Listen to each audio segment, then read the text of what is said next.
just find the right picture here.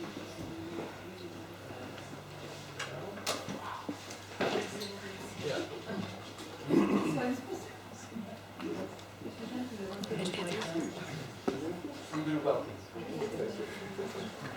Namaskar. Good morning. So, I'd like to give a very warm welcome to Frans from the Global Eco Village Network. And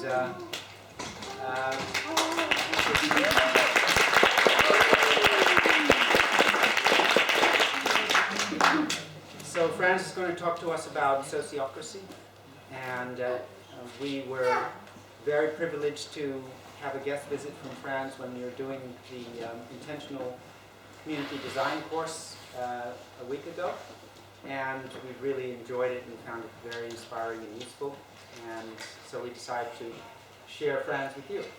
So here he is. Thank you, and I'm very privileged to be here.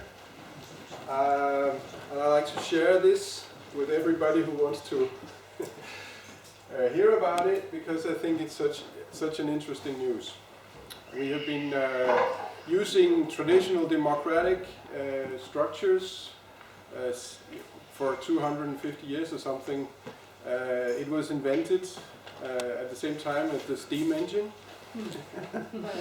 and it hasn't been developed very much since, and it really needs some change. So what we needed was somebody to look through the problems and look through the brainwash of the traditional system and see what could be done to improve it. And I use the word dynamic governance now because it comes in the space where you want something about governance in general, and dynamic governance is actually one of the terms for sociocracy. The invention. Pardon? What is it in German? Governance? Steuersystem. It's about, you can talk about, when we talk about democracy, it's about power, but it's also about leadership, and how to organize people in systems that have an aim and go there with efficiency, but still transparency and keeping everybody in. Democracy has the limited ambition of actually including 51% of the people. It's satisfied with that. It goes on if it has that. What we need is to have the other part with us, because it's much easier to destroy than it is to build, and if 51 build and 49% resist, then we're not moving very much. And that's what we've been seeing for some years now, that the systems are not able to move because they actually move with a little margin between the 51 who's pulling in one direction and the 49 who's pulling in the other direction. And then in 4 years' time, then it shifts.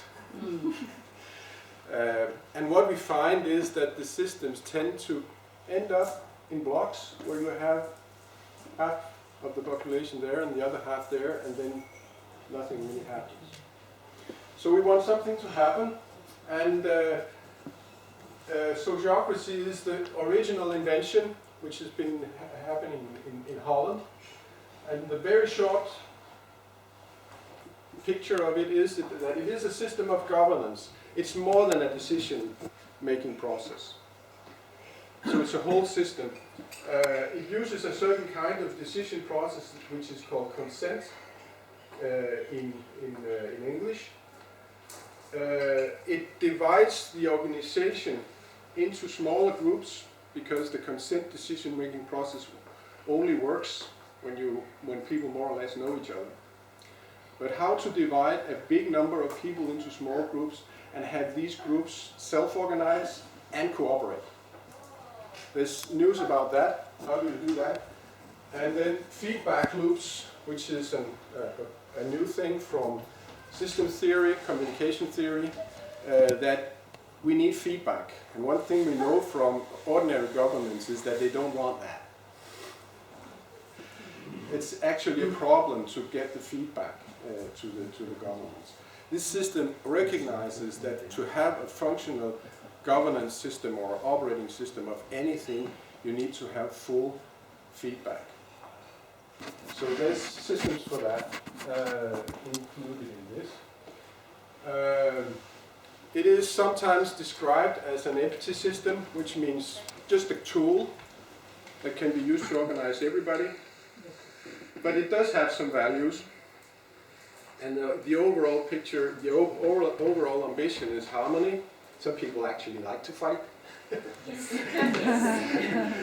But if you don't want that, you may want, and if you really experience harmony, you may even want that even if you're used to fighting.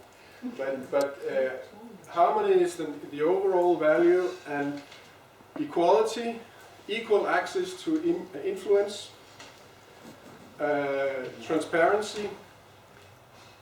I just need to interrupt to keep the harmony in the entire flow.